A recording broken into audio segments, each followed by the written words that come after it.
Everybody was late today, it seems, especially me.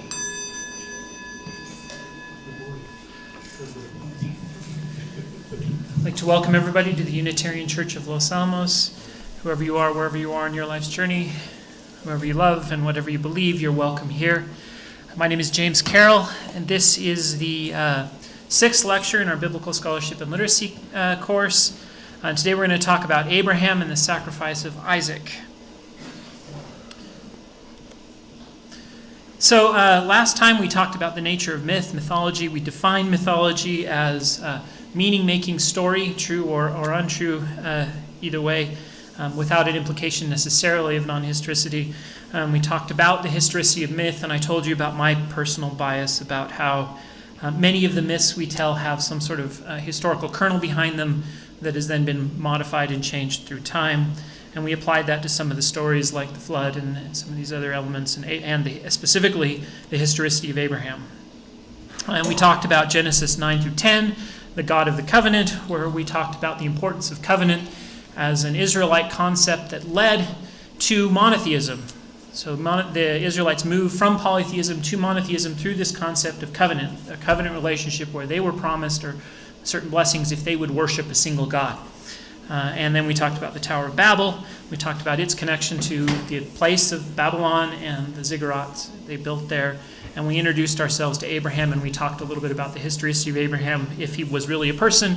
We kind of said we don't know if he really lived, but this is the place, this is the time, this is the area where where the story takes place, and we set it in time and space, northern Mesopotamia, etc. So I want to remind everybody that we have a class webpage, sites.google.com/view/Bible Scholarship and Literacy. And in there is a homepage and there's also a syllabus you can go to.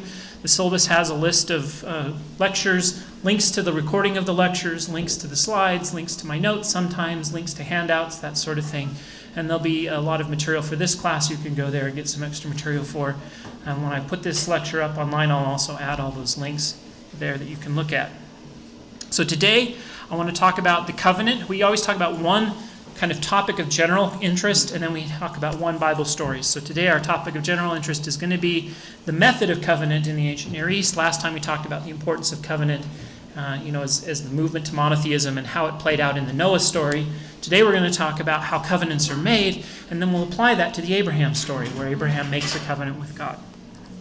And as we do the life of Abraham, we'll move through Abraham's life up to the point where Abraham sacrifices Isaac. We'll talk about what the Jews call the Akedah, or the binding of Isaac, and what Christians call the sacrifice of Isaac, though he was not actually sacrificed, but the aborted sacrifice of Isaac. So, covenant in the ancient Near East. One of the best examples we have of this is the treaty where a king would make a treaty with his vassal. And this had parts that were always kind of existed and usually existed in the same order. There's a preamble, a prologue, a stipulation of the covenant, provision for depositing the text and reading it, witnesses to the treaty, blessings and cursings if you keep the treaty or break the treaty, and then a ceremony for ratification. Today I specifically want to talk about the ceremony. But if you want to have more information on this list, there's some handouts that are linked in the course webpage. You can go there and read a bunch of examples. I put examples of Egyptian treaties and Hittite treaties that have this format to them. You can actually read those treaties and see how it worked. So the ratification treaty, a ceremony, was a ritual that was performed to make the treaty real, to kind of instantiate the treaty. It's equivalent to a signing ceremony. Today we would sign a document, a piece of paper. You sign your name to it, and that would ratify it. But they would have treaty ceremonies where you would perform a ritual to ratify the treaty. Usually the ritual would involve a sacrifice, a covenant meal, and people would read the blessings and cursings, that sort of thing. And there was usually what's called a simile curse, often connected to the sacrifice.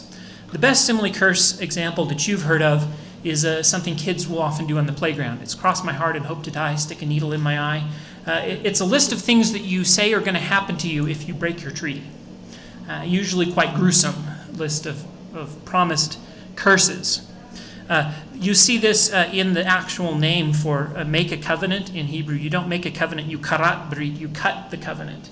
And the cutting represents the punishment that was supposed to happen if you break your promise. An example of this is found in Ruth. The Lord do so to me, and more also, if aught but death part me and thee and me. So is probably a hand gesture.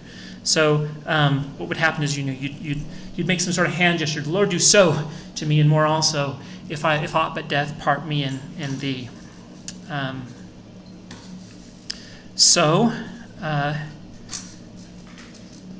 We have examples of this in, like I said, the playground, cross my heart and hope to die, but it also shows up in our fraternities. If you go to a college fraternity, but also Freemasonry, that sort of thing, they have these hand gestures that are representations of a punishment that was supposed to transpire if you break your covenant. We have an example that's the best is in Jeremiah 34:18 and 19. And I will give the men that have transgressed my covenant, which have not performed the words of the covenant which have made before me, when they cut the calf in twain and passed between the parts thereof, unto the hand of their enemies, and their dead bodies shall be meat for the fowls of the heaven. What this is describing is a ritual where you cut the animal in half, and then you pass between the halves of the animal. This is a covenant ratification treaty. And the idea is, if you don't keep your covenant, you will be cut in half as this animal was cut in half. And then you would offer, you didn't take the animal, burn it, and offer it as a sacrifice, and you'd eat the meat, etc. And you'd have a covenant meal afterwards. But this is part of the slaughtering of the animal, but that slaughtering was then connected to a ratification ceremony where you would walk between the pieces. And that would be a promise that you would keep your covenant. And this is the way kings, who would often slaughter people who broke their promises, would force the conquered nations to promise to obey them.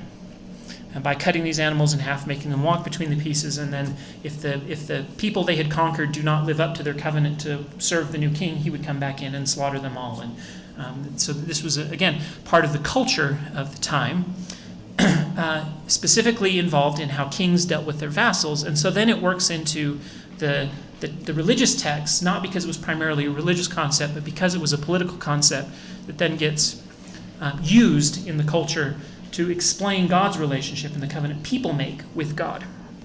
Examples are in Exodus, when the people of Israel make a covenant to obey God, including a sacrifice and a covenant meal.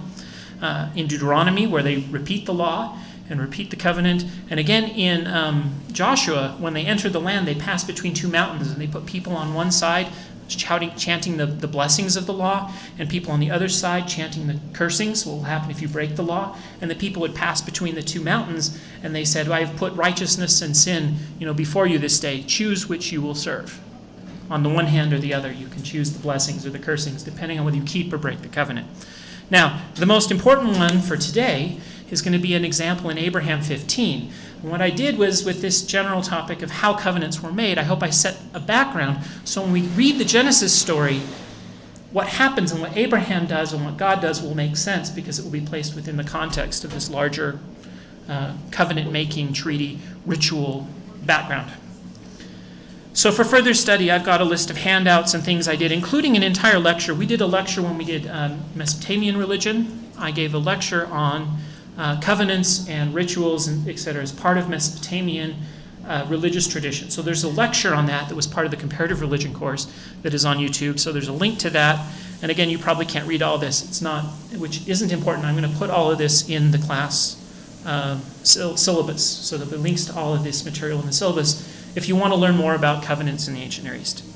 So let's talk about the life of Abraham. And when I do this, we're going to read a Bible story. I've been reading from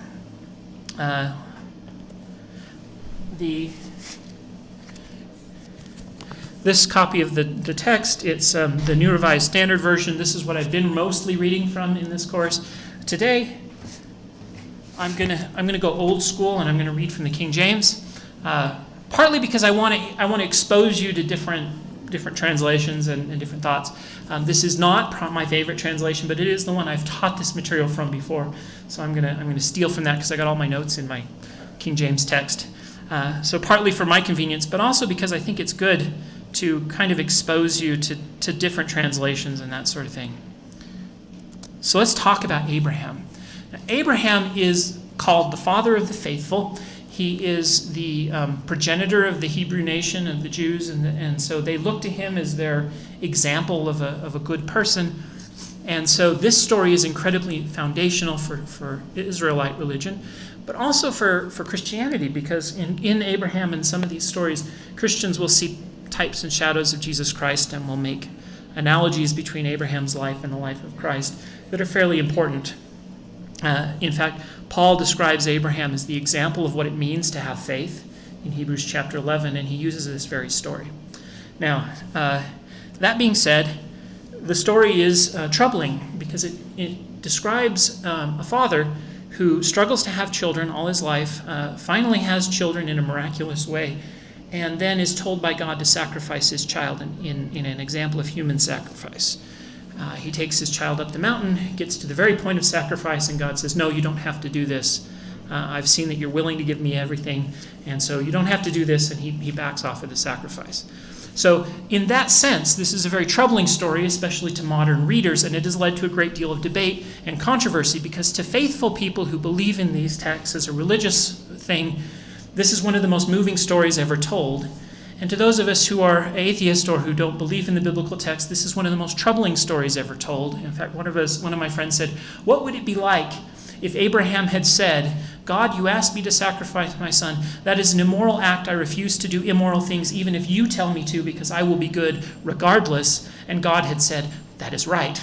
Thank you for being such a righteous man, and it blessed Abraham for that action. And how different would the world's history have turned out if that had been the story we had been told?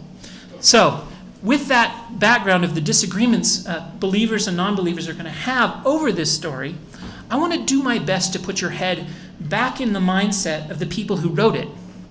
And instead of asking the moral questions, we will do that a little bit at the end, but instead of just asking the moral questions of what does it mean for us today to have this story, and how is the story abused and misused today, I want to ask the question, what did it mean to them, and how did they see the story as a symbol of faith? And we'll just talk about the story as if it was real. So pretend God is really talking to this guy. Suspend your disbelief if that's what you have to do. And let's not ask the question, what would happen if a person today thought God was talking to them and asking them to kill their kid, and he was probably crazy? And instead, assume this person is really talking to God, and then we'll start thinking about what it might have been like for him to go through this experience, what it might have been like for his wife to go through this experience, or his son. And we'll see what sort of lessons we can learn. So, like I said, there have been a lot of approaches to the story. One of them is kind of, the example I'm going to pull is from Mormonism, but this is how a lot of conservative Christians read the story, and that is that a religion that does not require the sacrifice of all things cannot produce the faith necessary for salvation. That's actually the way Joseph Smith said it. And it's not just limited to Mormonism, that's a very common opinion. And Joseph would use this story as an example of the sort of faith required and the sort of sacrifice required to get over that hurdle to the fullest of exaltation. He was actually fond of testing his own followers and asking them to do things that were very hard and then saying, no, you don't actually have to do that, and comparing it to the Abraham story. The other one is, of course, this obedience to immoral commands. Should we obey anything God asks, even if what he asks is immoral? And I've talked about those already. But now let's talk about what I think is more in line with how they saw it. We talked about myths as meaning-making stories. So what is the meaning-making story happening here? And one of them is, why is human sacrifice considered wrong? So contrary to us, who look at the story and think this justifies being willing to offer human sacrifice if God wants it, and we think of that as an immoral act, the story is setting up a polemic that says, this is why we don't offer human sacrifice, even though all the nations around us do. In other words, we don't read it from the context of a nation in the midst of other nations who all offered human sacrifice, who are trying to explain to their hearers why we don't. So this was originally a story about why human sacrifice should not be offered. And we read it as a man willing to offer human sacrifice if God asks for it. And so we read it almost with the opposite of the intent of the original authors, of what I believe was the intent of the authors. The other one is trust in a promise.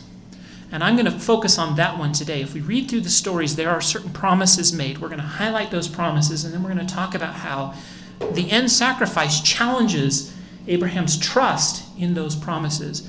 And that allows us to ask the question, what is faith anyway?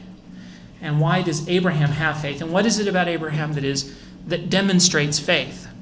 Especially since we think of faith as belief in something without evidence, something we haven't seen. And yet Abraham talks to God face to face in these stories. And so this is not about that kind of faith. This is about a very different kind of faith and what it means to have faith. So we want to talk about that. In literature, there is what is called a try-fail cycle. So if you ever take a course on writing fiction, they'll talk about what is known as a try-fail cycle, where you try and you fail, and you try and you fail, and you try and you fail, and eventually the stakes get higher, and you try and it's even worse, and then finally you succeed, and that's the culmination of the story, where you go up and down, and finally you go up and you have the biggest trial and then the biggest success, and you reach a climax, and then the story feels complete. It is the drama of the try and fail that moves us through the story. The story of Abraham is one of the most drama-filled stories in Scripture because it sets out a conflict at the beginning and makes it harder and harder and harder, and then you think he's got it, and then he doesn't got it, and then you think he's got it, and then he doesn't got it, and then you think he's got it, and God asks him to sacrifice him. And so that is the culmination of the try-fail cycle, where things are even worse than before you started, and then finally there is success reached at the end. So this story, if nothing else, if you think of it as a fictional story, is a drama-filled and moving fictional story that makes masterful work of this sort of try-fail cycle. So let's talk about Abraham the wanderer, and let's go to Genesis chapter 11. And I believe in the library, if anyone cares, there are copies of the NRSV, and you can read along, or you can just listen to me read from the King James and whatever you'd like. So chapter 11, starting in verse 30.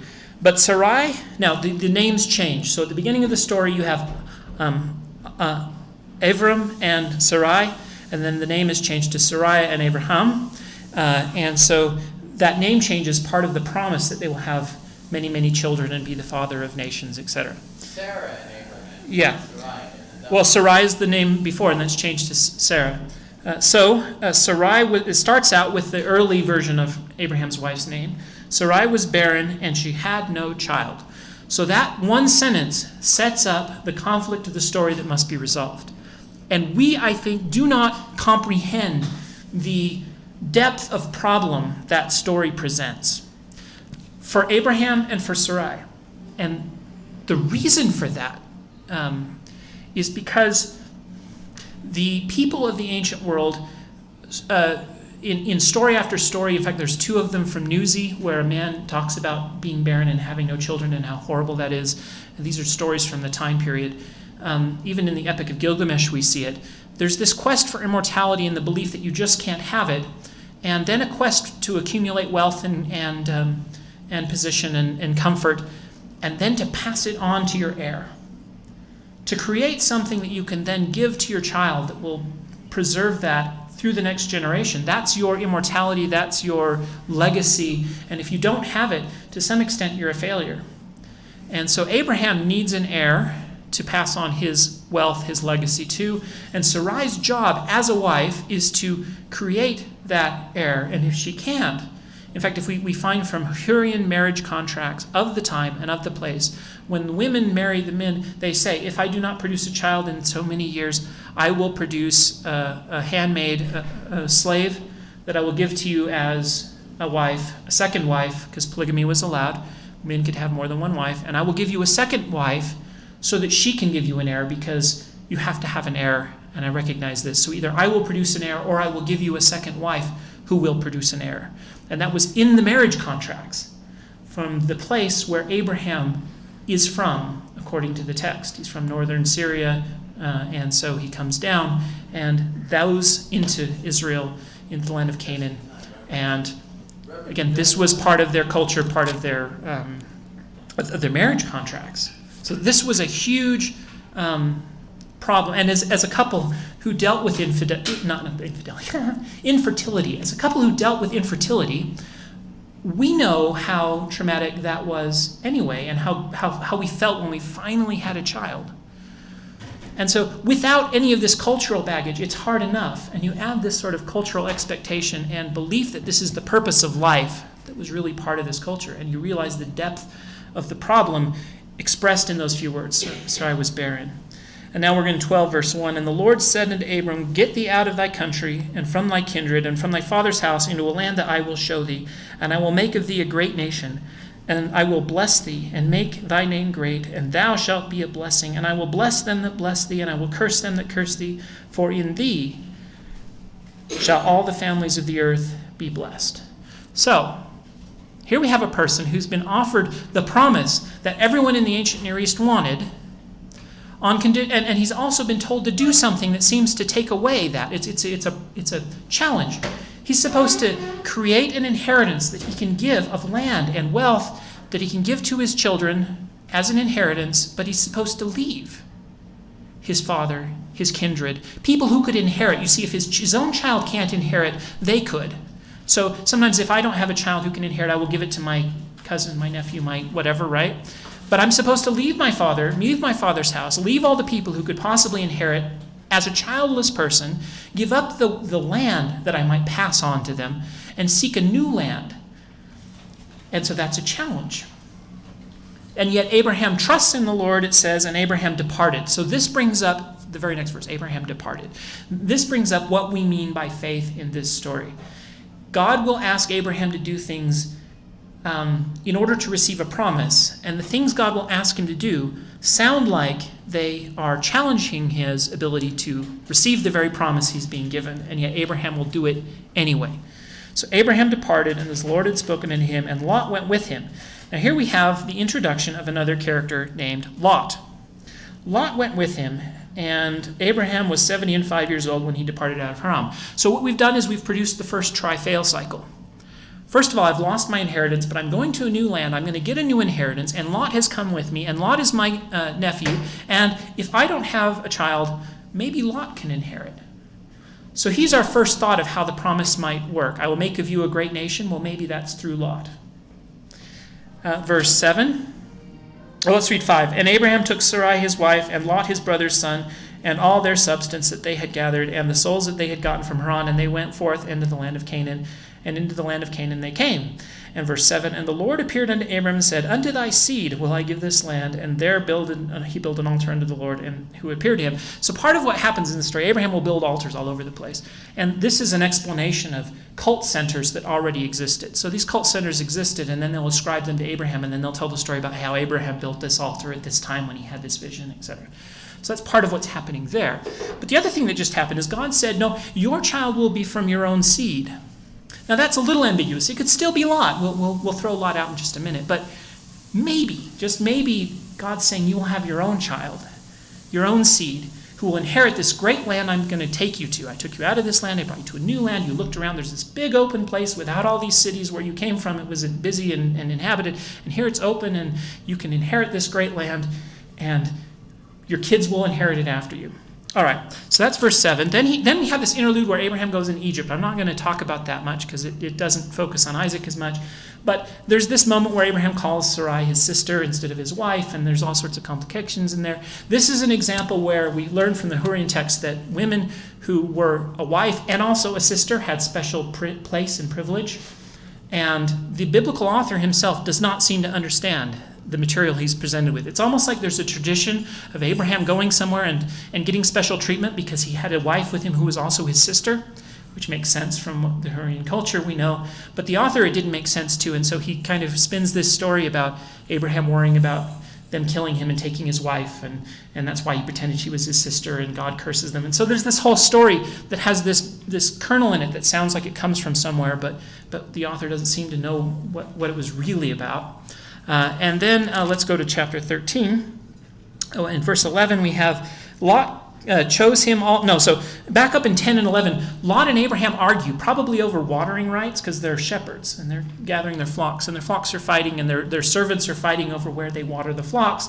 And so they get together and they say, let's split up. And Abraham, being the generous guy he is, says, Lot, you pick. You go where you want, and I'll go where I want, and we'll split up. And it says, verse 11, Lot chose him all the plain of Jordan, and Lot journeyed east, and they separated themselves, the one from the other. And Abraham dwelled in the land of Canaan, and Lot dwelled in the cities of the plain, and pitched his tent toward Sodom. This sets up the Sodom and Gomorrah story, which we are also not going to cover today. We may have a lecture on Sodom and Gomorrah specifically in relation to how it's applied to homosexuality today and all that stuff as its own lecture in the future. I just want to focus on Abraham and Isaac today. But this is part of that story because what we just did, Abraham is supposed to inherit a land that is going to be his, that he's going to pass on to his seed. But he is hanging out in Canaan, and Lot is hanging out over in Transjordan, and they just split up. And Abraham and Lot are in different places, and it's almost like we're throwing Lot out. So we just tried, and we just failed. Lot is not your heir, and Abraham is now back in the situation of having no heir. Yeah. Just a detail. Sodom is not in Transjordan. It's west of the Dead Sea. Yeah, sorry. Yeah, but it's very distinct because it's not in the hill country. Right. Right. It's down in the Jordan Valley. And he says he goes there because there's lots of water and stuff. Yeah, it's supposed to be very lush. Which it's not today. And that's supposedly going to play into the story of the destruction of Sodom and Gomorrah when it changes from a lush place to a dead place. Which obviously didn't really happen that way. And then verse 14, the Lord said unto Abram that after Lot was separated from him, lift up thine eyes and look to the place where thou art, northward and southward and eastward and westward. For all the land which thou seest, that will I give thee, and to thy seed after thee. This is a repetition of the promise again. And now I will make of thy seed as the dust of the earth. So if any man can number the dust of the earth, then shall thy seed also be numbered. There are two analogies made. One, the stars of the heaven. Later we'll see that one. And this one, the dust of the earth. Your seed will be like the dust of the earth, the stars of the heaven. Arise and walk the land in the length of it and the breadth of it, for I will give it thee. And Abraham removed his tent and came to the land, the plain of Mamre, which is in Hebron, and there he built an altar to the Lord. So here you have another one of those cold places. What we've just done is we've thrown Lot out, and at the very moment when Abraham looks like he's lost his potential heir, God promises him again the very thing that Abraham has lost, the chance to have a land and give it to his seed after him. What's this piece? What geographically is the piece of land being promised? It's called in this the land of Canaan, and I don't remember if he actually sets the borders, but I believe Genesis does set them at the same distance that supposedly King David conquers. That seems to be a political implication, which also helps state the text, by the way. Probably was written after the Davidic monarchy. So I believe when the borders are set, it's very wide and big. But for the most part, Abraham is dwelling in the mountains to the west of the Dead Sea. And Lot is dwelling, as he says, over at the Dead Sea. And so we're talking about the mountains around Jerusalem, Bethel, and these sorts of regions. It's basically a strip of habitable area running north and south of Jerusalem is what we look at. But along west, right, all the way up to the Galilee in the north and quite a way south to the south. And Hebron is kind of, you would think of it as the middle of the southern west bank now. Right? Next we have Genesis 14, which is a story I'm going to skip, where Abraham actually turns into a warlord and he goes off and he fights some kings and fights a battle and rescues Lot and trades the goods with a man named Melchizedek. This is a story I'm going to skip, not because it's not interesting, but because I want to focus on Abraham and Isaac for a minute. And I'm going to come back to this one, though, because the Melchizedek story is interesting and has played all sorts of roles in Christian theology and things, and it's been misinterpreted to play those roles. Next, we're going to talk about Eliazar. Chapter 15, after this whole battle thing happens in 14, we get 15 verse 1 says, After these things the word of the Lord came to Abraham in a vision, saying, Fear not, Abraham, I am thy shield and thy exceeding great reward. So God just said, I'm your reward. And Abraham says, this is the first time Abraham is recorded as talking back. Finally, Abraham gets up his gumption and talks back to this God, because God's been a little annoying through this story, if you ask me. And Abraham says, Lord God, what will you give me, seeing I am childless? You're my reward? Great. I enjoy your reward. Thank you very much. And I have no kids. Right? Seeing I am childless, and the steward of my house is Eliazar of Damascus. Now, why is he mentioning Eliazar? Eliazar is another one of our try-fail cycles. In other words, what if Eliazar can be Abraham's heir? Because that's what happens. Again, we learn from these texts that if you die without an inheritance and without a nephew and a niece who can inherit, because we've already thrown Lot out, you can have your steward inherit. And he's saying, my steward's going to inherit everything I have. That's great. He's sort of my seed by adoption. So this is another one of those, maybe this will happen this way. Abraham's asking, you promised me a reward. Is it Eleazar, seed through adoption, right? because we actually read from the Hurrian text, you can adopt your steward, and he can inherit for you. And Abraham said, Behold to me, thou hast given no seed of my own, in other words, and lo, one born in my house is mine heir. By the way, I enjoy the King James because I'm forcing you to read the these and the thous, and so I hope you're getting a feel of what this other way of reading the text is like. It's very different from the NRSV. English is lesser for the loss of the these and the thous. A little bit. And behold, the word of the Lord came unto him, saying, now finally, God's going to finally talk back to Abraham after he says, how will this happen? And he says, the word of the Lord came unto him, saying, this shall not be thine heir, but that shall come forth out of thine own bowels shall be thine heir. So this is the first promise where we get, Abraham, I'm going to tell you this to you straight. You don't get it. It's not going to be Lot.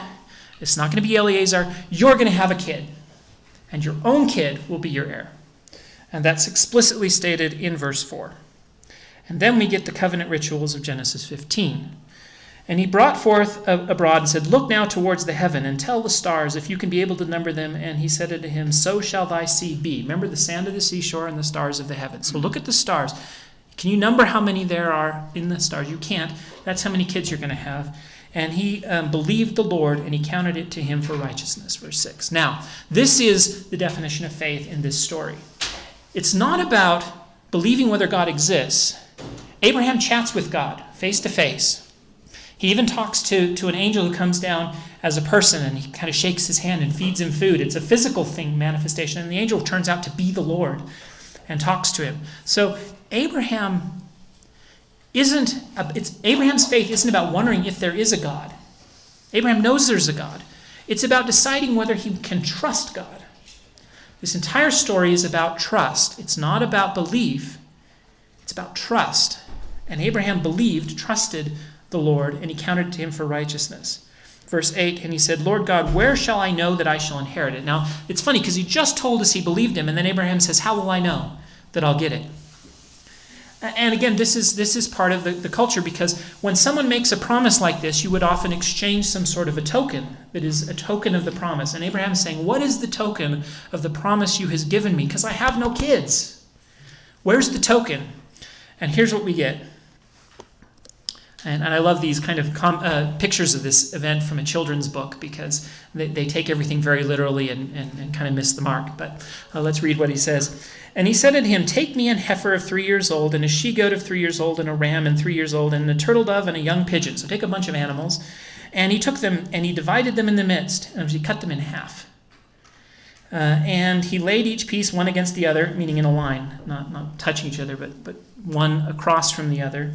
And the birds he divided not, and when the fowls came down to the carcasses, Abraham drove them away. So birds are trying to come, buzzards, trying to come down and eat the animal, and Abraham keeps them off so that he can keep these animals for another use.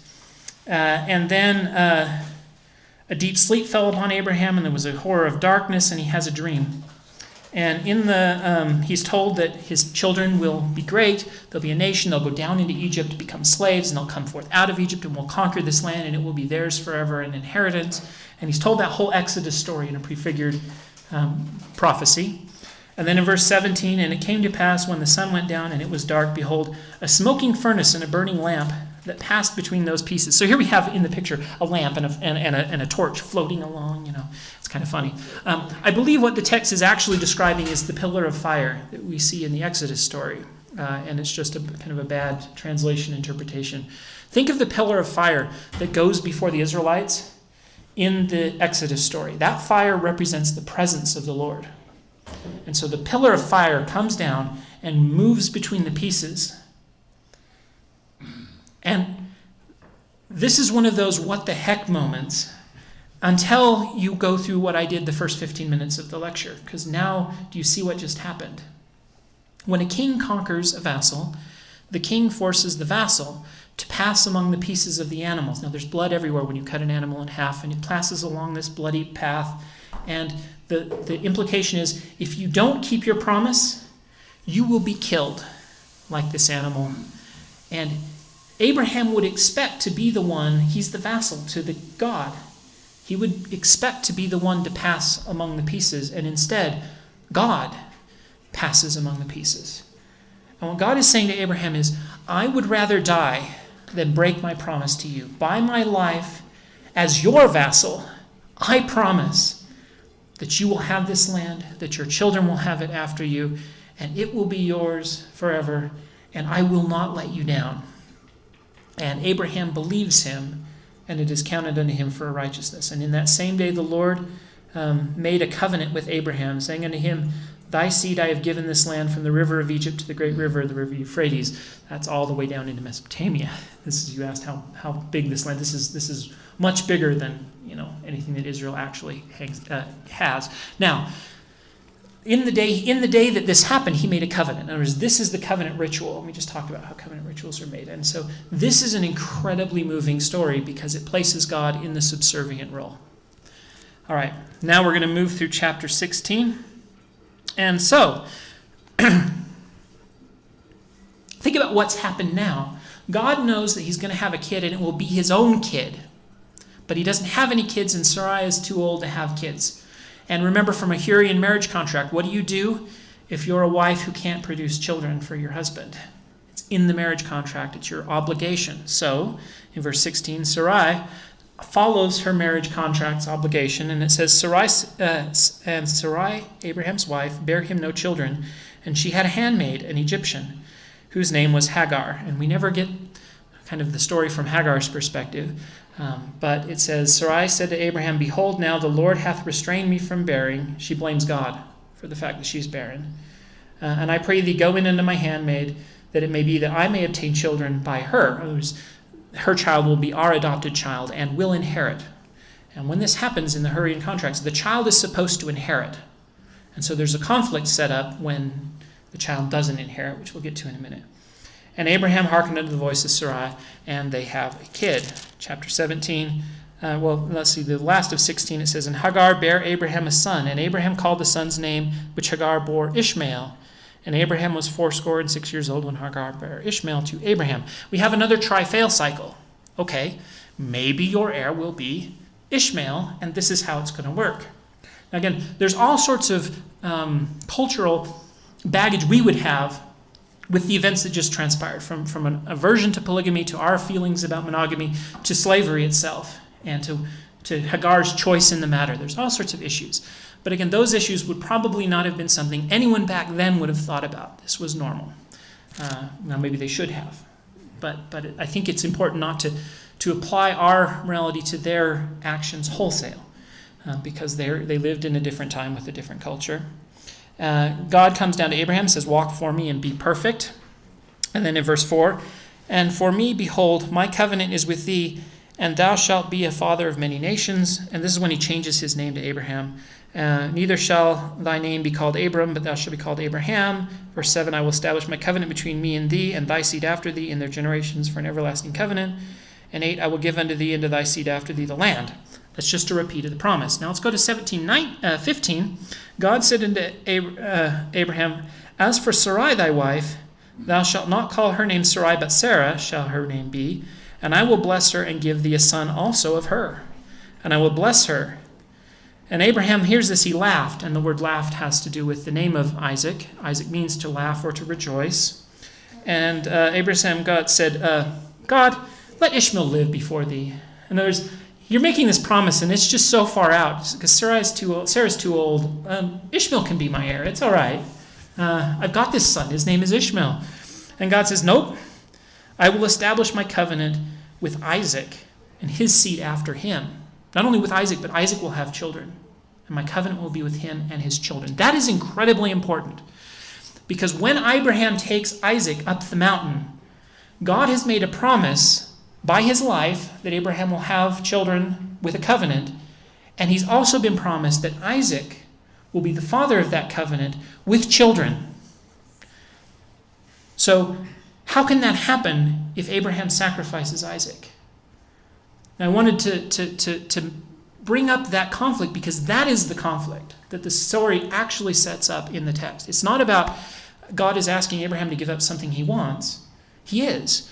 But he's saying, do you trust me? Because I promised you something would happen with Isaac. But now I've said something contradictory. You're going to kill Isaac before he has children. But I've already promised him that he would have children. So do you see the conflict? And the question is, does Abraham trust the promise God made by God's own life passing through the pieces back in Genesis 15 when God asks him to sacrifice Isaac. That is the conflict that we set up. All right.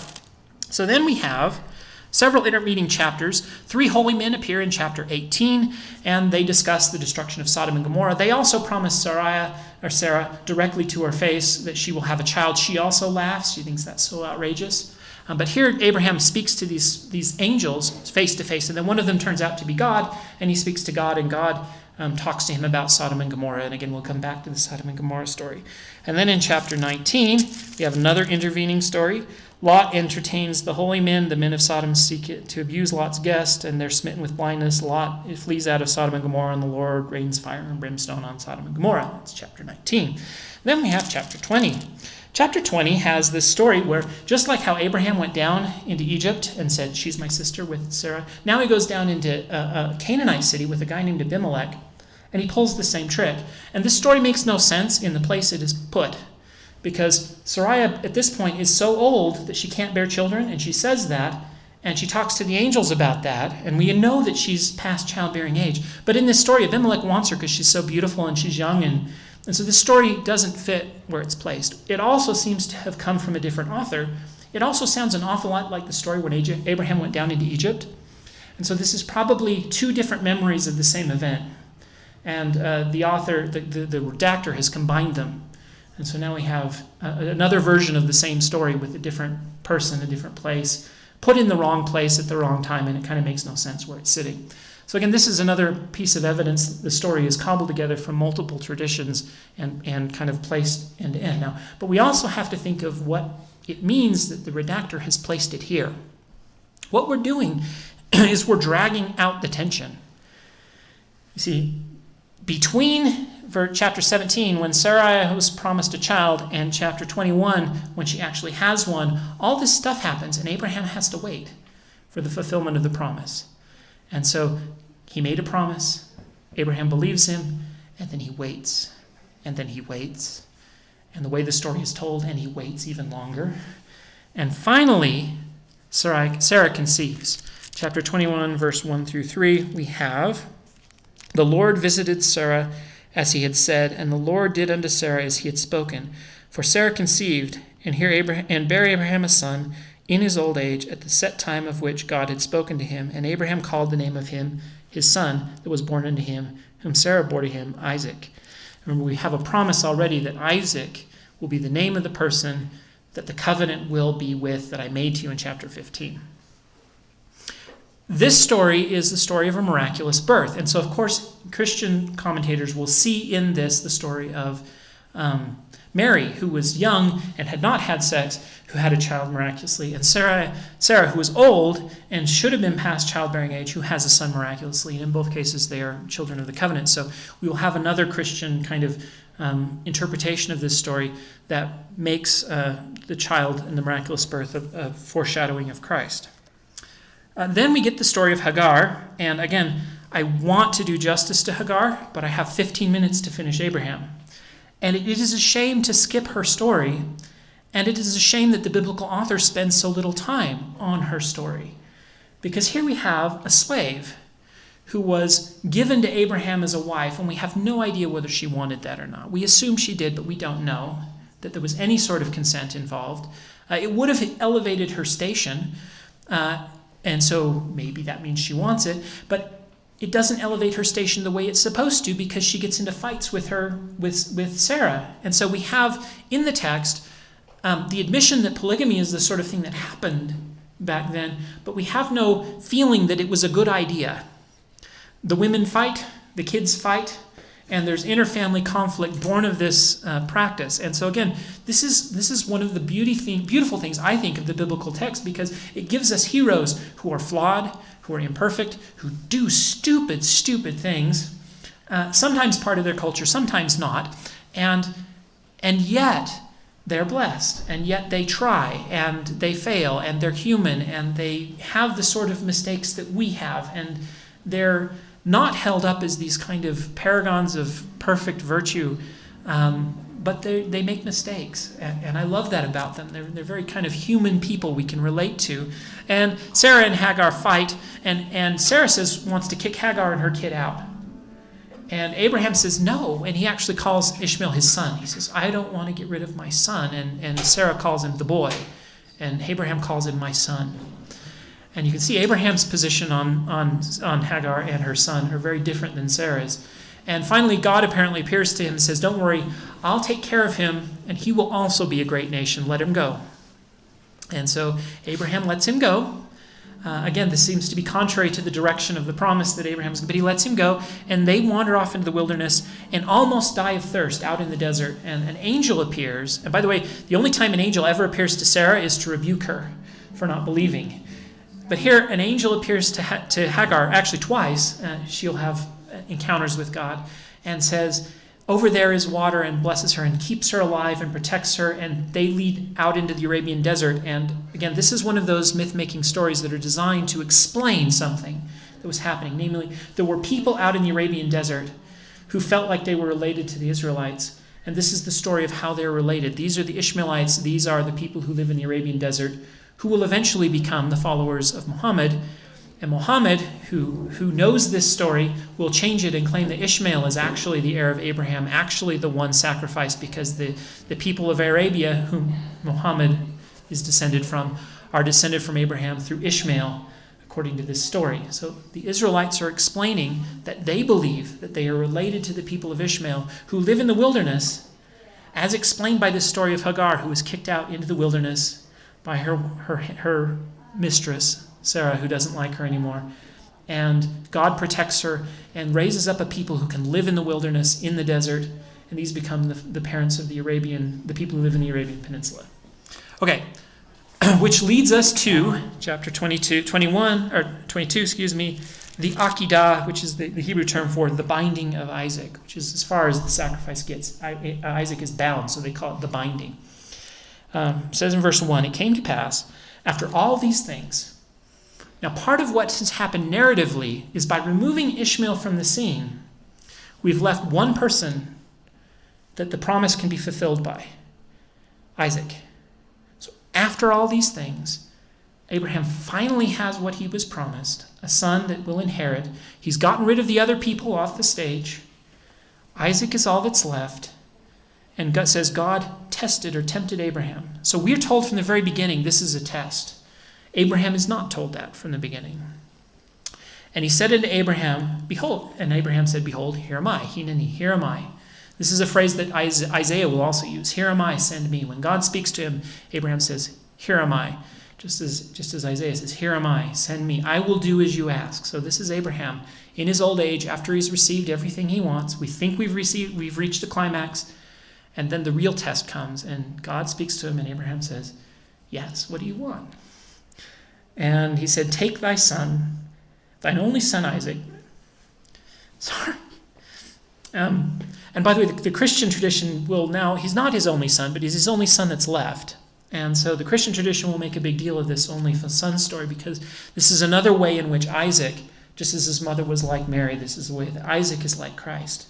And Abraham is like God the Father, who sacrifices his own son, whom he loves. And it says, thine only son whom thou lovest, and get thee unto the land of Moriah. Moriah is in Jerusalem, where both the temple would later be built. So this is partly a myth-making story to explain why the temple is in Jerusalem. Moriah is near Jerusalem. And it's also where Christ is sacrificed. So you'll notice this is also something the Christians will make a deal of. And offer him there for a burnt offering upon one of the mountains, which I will tell thee of. And the story doesn't talk about Isaac. It doesn't talk about Sarah. It just talks about Abraham taking the son that he loves and sacrificing him. And the author intentionally focuses your thoughts on Abraham and what this must have been like for Abraham. And I can ask questions. What must have this been like for Isaac? But the story wants us to ask, what is it like for Abraham? Whether that's the right focus or not. This is the author's intent. And it says, the very next verse, Abraham rose up early in the morning and saddled his ass. And I love the early in the morning phrase here.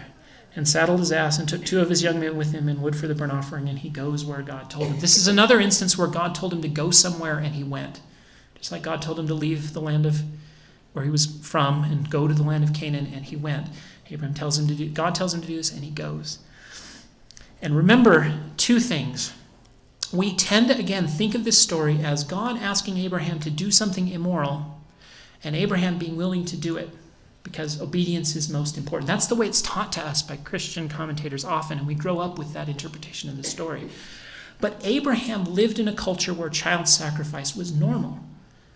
This was not a request that Abraham would have thought was immoral. This is a quest that Abraham would have thought was moral, but would have been disappointing because it was against everything he wanted.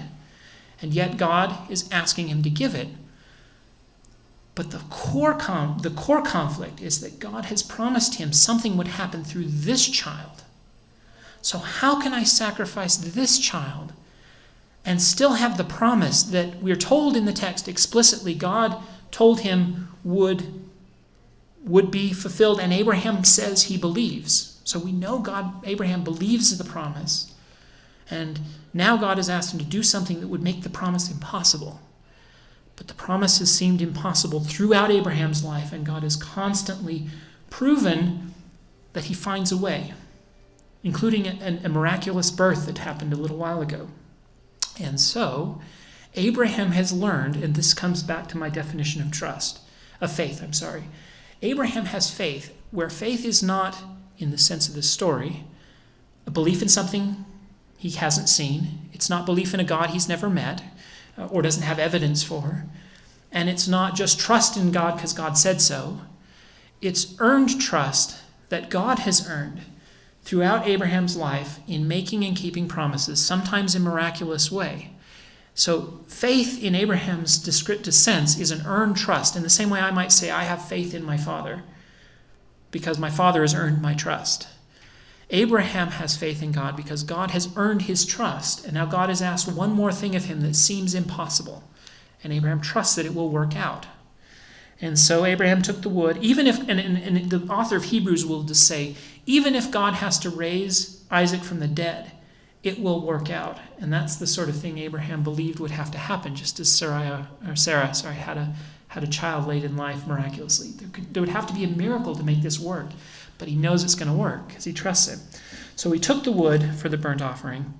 This is a picture of some of the altars for child sacrifice. I'm going to skip this to talk about the culture in which child sacrifice was common. Abraham took the wood of the burnt offering and laid it upon Isaac his son. This is early in the morning. And then he lays the wood on Isaac his son, and he took the fire in his hand and the knife, and they went up of them together to the mountain.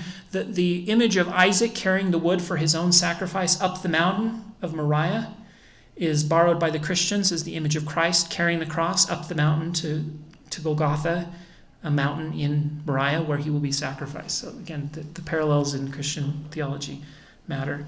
And Isaac spoke unto Abraham his father and said, My father. And he said, Here am I, my son. And he said, Behold, the fire and the wood, but where is the lamb for the burnt offering? And Abraham said, My son, God will provide himself a lamb for a burnt offering. So they went both of them together. And that phrase is intentional, is ambiguous. And in Christian theology, it's intentionally ambiguous. God will provide himself as a lamb for burnt offering. And so again, this is interpreted as Isaac is a type of Christ, but the whole story is about God and Jesus Christ. And so 9, they came to a place which God had told them of, and Abraham built an altar there and laid the wood upon it in order and bound Isaac his son and laid him on the altar upon the wood. According to Hebrew tradition, Isaac is a willing sacrifice. He's certainly young enough that it would be very difficult for Abraham to force this on him. So at some point, Abraham tells him, and Isaac submits, just as Christ submitted. And then it says, And Abraham stretched forth his hand and took the knife to slay his son. And the angel of the Lord called unto him out of heaven and said, Abraham, Abraham. And he said, here's that phrase, Here am I. And he said, Lay not thy hand upon the lad, neither do thou anything unto him. For now I know that thou fearest God, and seeing thou hast not withheld thy son, thine only son, from me. And Abraham lifted up his eyes and looked, and behold, behind him a ram caught in the thicket. You see the ram behind. A ram caught in the thicket. And he offered him for a burnt offering in the place, in the stead, in substitution for Isaac his son.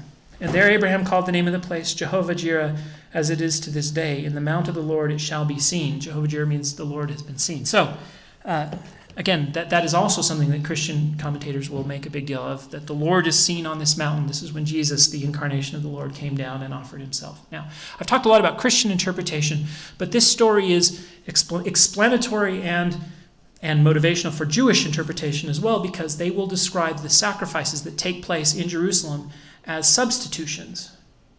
That these things, the penalty for our mistakes and our sins in Jewish theology is death, and these sacrifices we offer die in our place as a substitute. So this is one of the places in the Bible where substitute theology is described.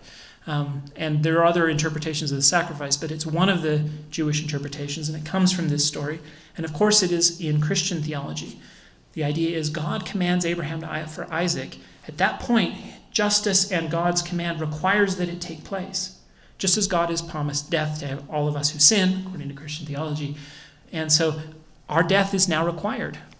And then our salvation and our promise and our covenant is preserved because God offers a substitute that can die in our place. And this is Jesus or the ram or the sacrifice, etc. So this is how this weaves itself into theology. According to Muslim theology, it's Ishmael who is sacrificed. They say the Dome of the Rock is where this took place. I have a picture of the Dome of the Rock. And so those are the Christian interpretations.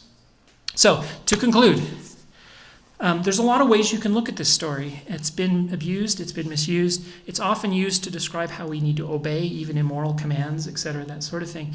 But remember, Abraham doesn't see child sacrifice as an immoral command. This is a myth-making story that explains this is why you're not allowed to offer human sacrifice. From this moment on, child sacrifice is not allowed. We offer rams as the substitute for all human sacrifice. And then the final bit is Abraham's faith is not faith in a God he doesn't know. It's faith in a promise that was made, that he believes God will find a way to keep that promise. And in the end, God does through this offering of a substitute. So I hope that makes the story come alive a little bit more.